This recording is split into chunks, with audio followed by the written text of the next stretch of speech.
In today's video, I'm going to be creating a couple Christmas cards using minimal supplies, but yet creating a dramatic effect. Welcome to my channel, everyone. This is Mindy Eggen. I'm going to be using the stamp set Festive Flower, which is a beautiful 6x8 stamp set that you see here. This is a collaboration stamp set with Simon Says Stamp and Gina Designs. This is for their Simon Says Stamp's STAMPtember event, which is a celebration all month long between numerous companies, but today I'm focusing on this one from Gina Designs. Now with these collaboration stamp sets, they are limited quantities, so once they are sold out, they are gone. They do not restock them, so you want to make sure if you like this stamp set, be sure to head over, grab this stamp set before it sells out. Here's a look at the supplies that I'll be using today. I have some aqua shimmer pens, which will be one of my main focus. I have some silver and gold embossing powder, blending brushes, and the inks that I'll be using is chocolate truffle, cherry red, slate, and the embossing ink from Gina Designs. I also have some cardstock here, and this is slate and cherry red cardstock. I'm going to start off by heat embossing this large floral image. You can see I'm using my MISTI stamping tool, and I also have a MISTI corner tucked down in the bottom there that I'm lining my cardstock up in. This is the slate cardstock from Gina Designs. The reason I have that MISTI corner is because this is a very large image and I wanted it to hang off of the sides, so that MISTI corner really helps me do this and center my flower. I prepped the cardstock with an anti-static powder tool, inked that up with the Gina Designs embossing ink, and I actually am stamping this twice. I wanted to make sure I had a really good impression everywhere and just pressing lightly. I didn't want to squish the lines and distort these beautiful detail on the stamp set. Then I'm just sprinkling on some gold embossing powder, and then I will heat set this with my embossing gun. You want to make sure that your embossing gun is heating up really nice and hot when you bring it to the image, because this is large and you don't want to overheat your embossing powder. And I repeat the same steps on another card panel, which you'll see here shortly. This is using cherry red cardstock with silver embossing powder.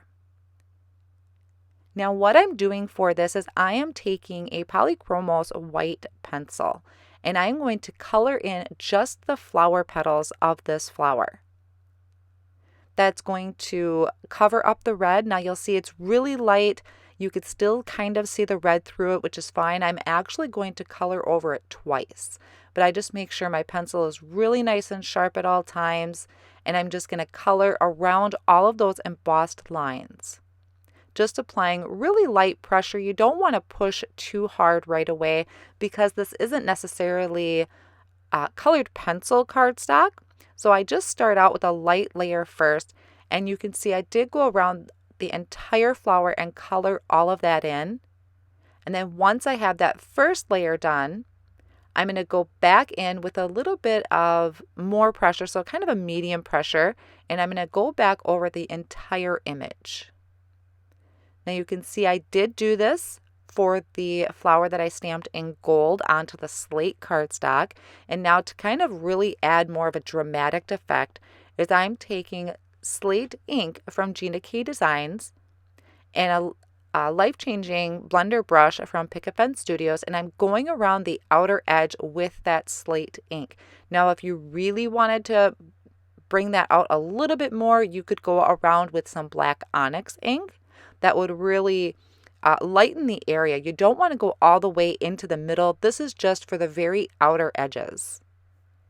Once I'm happy with the ink blending, I'm going to set this off on the side to dry, and I'm going to work on the edges for my red cardstock here. Now this is cherry red cardstock, and I'm using cherry red ink, and this is a beautiful tone-on-tone effect.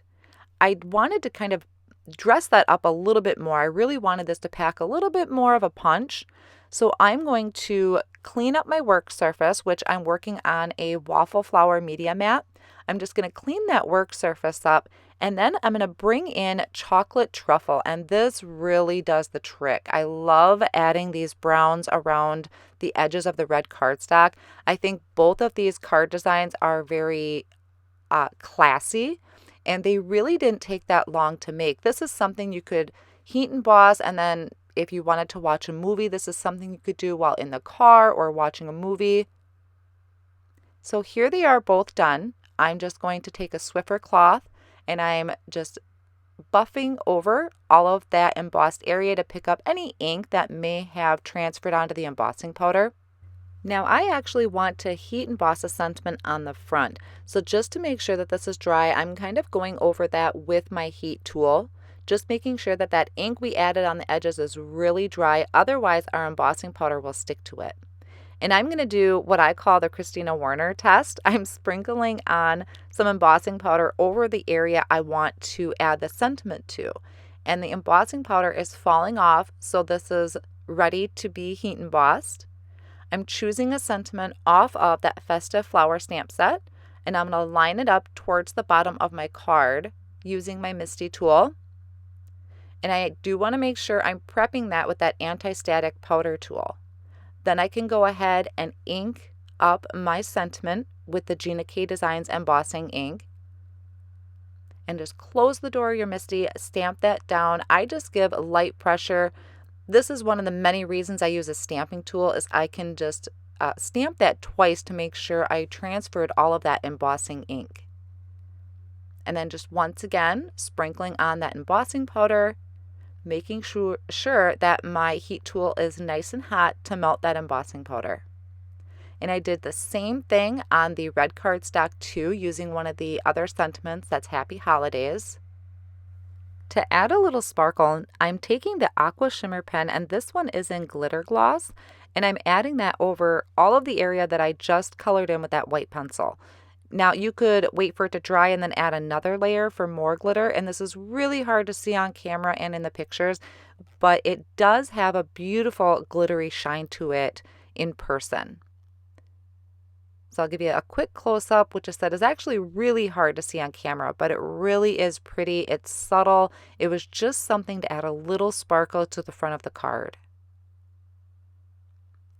And I'm going to do the same thing for the stamp set or the image that's on the Slate cardstock, except on the Slate cardstock, I'm actually going to be using the Aqua Shimmer pen that's in Midas Touch. Now this is a gold one. The glitter gloss is kind of a silvery iridescent type of mix, so it's very subtle. This Midas Touch has a gold in it, and like I said, once again, if you do a coating on there, let it dry, and then go back in with some more, it'll give you a little bit more sparkle. This one didn't sparkle as much as I had hoped it would, mainly because it didn't like to sit on top of that colored pencil. But there is glitter in this. You could see it more in person than you can on camera. I will have all of the supplies that I used in today's video listed down below in the video description and also on my blog, which I will have linked down below as well. This stamp set, Festive Flower, is only available at Simon Says Stamp, and it's for a limited time, so only while supplies last. So if you like it, definitely head over there and grab this stamp set. Thank you so much for joining me today. If you would like to see more videos from me, I would love for you to subscribe to my channel and be sure to click the little notification bell so you're notified of when new videos are posted. Thanks again, and I'll catch you next time.